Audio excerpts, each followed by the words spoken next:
The Wyoming Sugar Company sugar factory is a recognized part of the Worland skyline. In the summer, the sunshine reflects on the white silos. In the winter, the familiar steam clouds rise until the campaign is complete. For 100 years, this icon has been a landmark here, a sweet century indeed. In 1903, C.F. Robertson traveled to Worland to complete a survey for the Hanover Canal that would bring irrigation to area acreage and expand crop production. In 1905, J.W. Pulliam planted 600 acres of sugar beets and grain as a pilot project. In 1906, the railroad came to Worland. From 1909 to 1916, growers in the area grew sugar beets for the Billings, Montana sugar factory. The beets were loaded on rail cars with wagons and teams and shipped to Billings for processing. In 1916, the Wyoming Sugar Company of Ogden, Utah announced plans to construct a beet sugar factory in Worland. In 1917, Wyoming Sugar was born. The factory was built and processing began locally. Housing was also built for those working in the plant. The housing project was affectionately called Sugar Row. 4,000 acres were contracted and the $1 million factory was completed in 1 year to process the first crop in 1917. In these early days, planting, thinning, weeding, and harvesting sugar beets was very labor intensive. Usually the whole family had to be involved to get the job done. In 1925, Holly Sugar Corporation acquired the Worland factory, and in 1988, Holly Sugar was acquired by Imperial Sugar. After some rough years in the bankruptcy of Imperial Sugar in 2001, local investors comprised of growers, local businesses, employees, and citizens purchased the Worland factory from Imperial Sugar in 2002. And by 2009, all non-grower investors have been bought out of the company, receiving their initial investment plus a return, and the company became 100% grower-owned. Presently, Wyoming Sugar Company has 38 shareholders making up nearly 60 family farming groups that grow 11,000 acres of sugar beets that produce just under 1,100,000 bags of pure white crystallized sugar for human consumption and enjoyment.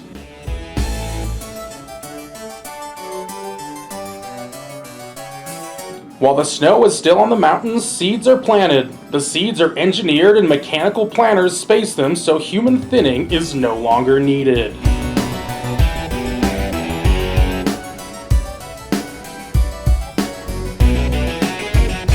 During the warm days and cool nights of the summer, the crop is irrigated and the beetroot grows.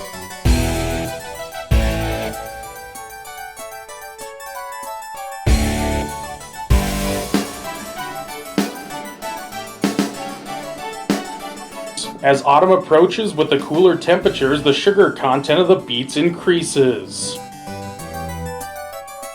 In late September and early October, harvest begins. The beets are defoliated or topped with rotating paddles set to take the leaves and a small portion of the root so the beet can be dug out of the ground.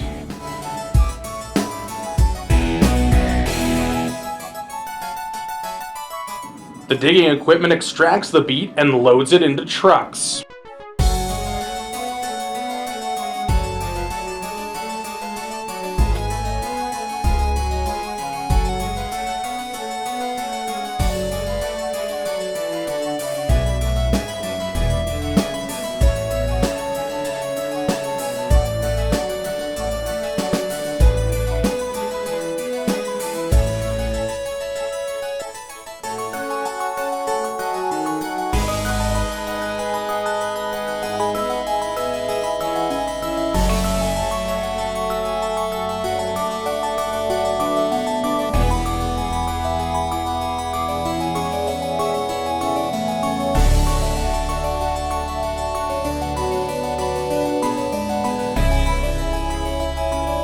Beet diggers have evolved from rudimentary single-row diggers to 3-row and now 6-row and even 12-row diggers.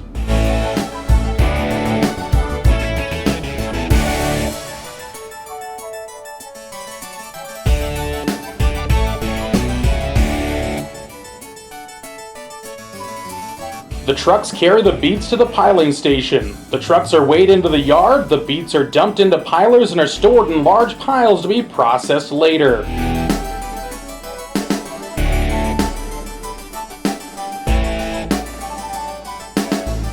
The tare or dirt and small beet pieces are put back into the truck. The truck is weighed out of the receiving facility and hauled back to the farm.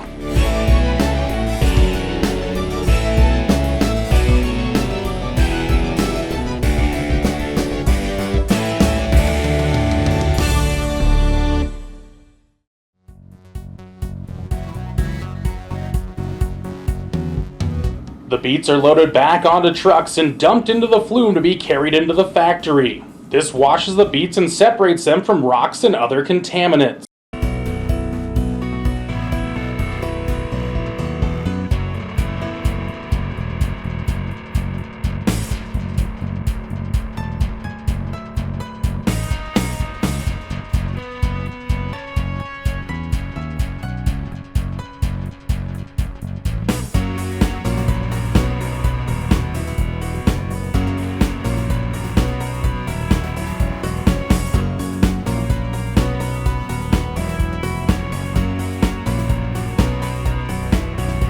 They are washed again and are conveyed into the slicers. These slice the beets into cosettes or noodles.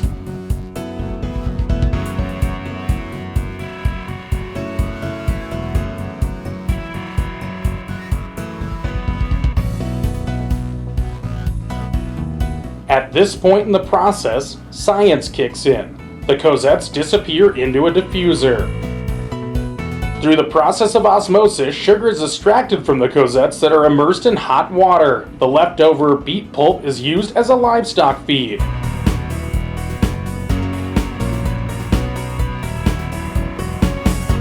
The water and sugar juice are saved, and this solution is called raw juice.